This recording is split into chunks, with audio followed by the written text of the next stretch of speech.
1 2 3 4 5 ఏంది ఇట్లా లెక్క పెడతాలనుకుంటారు కదా. టాపిక్ దీని గురించే. చలో చూద్దాం రండి. నమస్తే అండి. మన ఇంట్లో చిన్న పిల్లలు వేళ్ళ మీద లెక్క పెట్టుకుంటా లెక్కలు చేస్తా అంటే మనం ఏమంటామండి, ఇంకేంద్రా భయ్ వేళ్ళతో లెక్క పెడుతున్నాం, మెదడుతో ఆలోచించు కదరా అని చెప్పి అంటాం. కాకపోతే మనకు తెలియని ఒక విషయం ఏంటంటే, పిల్లలు ఎవరైతే లెక్కలు చేసేటప్పుడు వేళ్ళతో లెక్కిస్తారో వాళ్ళ మెదడు చాలా చురుగ్గా పనిచేస్తుందంట.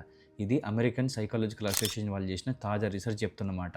స్విట్జర్లాండ్కి చెందిన క్యాథరిన్ తెనోవెట్ అనే రీసెర్చర్ చేసిన స్టడీ ప్రకారంగా 4 నుంచి 6 ఏళ్ల వయసున్న పిల్లలు వేళ్ల మీద లెక్క పెట్టడం వల్ల 7 ఇయర్స్ వచ్చే వరకు వాళ్ళ మ్యాథమెటిక్స్ స్కిల్స్ అనేవి బాగా డెవలప్ అయినాయంట. అయితే వేళ్ల మీద లెక్క పెట్టడం అనేది చిన్న ట్రిక్ మాత్రమే కాదు. ఇది ఏం చేస్తుందంటే పెద్ద పెద్ద లెక్కలు చేయడానికి కావాల్సిన అబ్స్ట్రాక్ట్ థింకింగ్, అంటే కంటికి కనిపించని వాటిని కూడా ఊహించుకొని చేసే శక్తిని పిల్లలకి ఇస్తుందంట. అయితే ఈ వేళ్ళే వాళ్ళకి లెక్కల ప్రపంచంలోకి పోవడానికి ఒక నిచ్చెన లెక్క పనిచేస్తాయంట.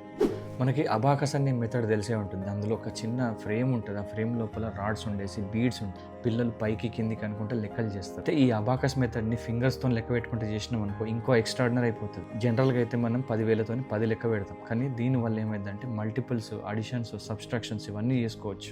వేళ్ళ స్పర్శను గుర్తించే మెదడు భాగం ఒకటి ఉంటుంది. దాన్ని సొమాటో సెన్సరీ కార్టెక్స్ అంటారు. అది ఎక్కడ ఉంటుంది అంటే మెదడు లోపల నంబర్ ప్రాసెస్ చేసే మెదడు భాగాన్ని పక్కనే ఉంటుంది. దీనివల్ల ఫింగర్ గ్నోసిస్, అంటే ఎవరైతే ఫింగర్స్ ని బాగా యూజ్ చేయడం అలవాటు చేసుకుంటారో వాళ్ళల్లో మ్యాథమెటిక్స్ బాగుంటుందని చెప్పేసి న్యూరో సైన్స్ చెప్తుంది. ఫింగర్స్ కౌంటింగ్ చేయడం బెనిఫిట్ ఏంటంటే పిల్లలు లెక్క పెట్టేటప్పుడు చూస్తుంటారు కాబట్టి వాళ్ళ ఐస్ షార్ప్ అయిపోతుంది. మూమెంట్ ఇస్తుంటారు కాబట్టి మూమెంట్ షార్ప్ అయితే, గట్టిగా మాట్లాడుకుంటే లెక్క పెడుతుంటారు కాబట్టి వాళ్ళ ఆడిటరీ సెన్సార్స్ కూడా చాలా సూపర్గా ఎనర్జెటిక్గా ఫామ్ అయిపోతుంటారు.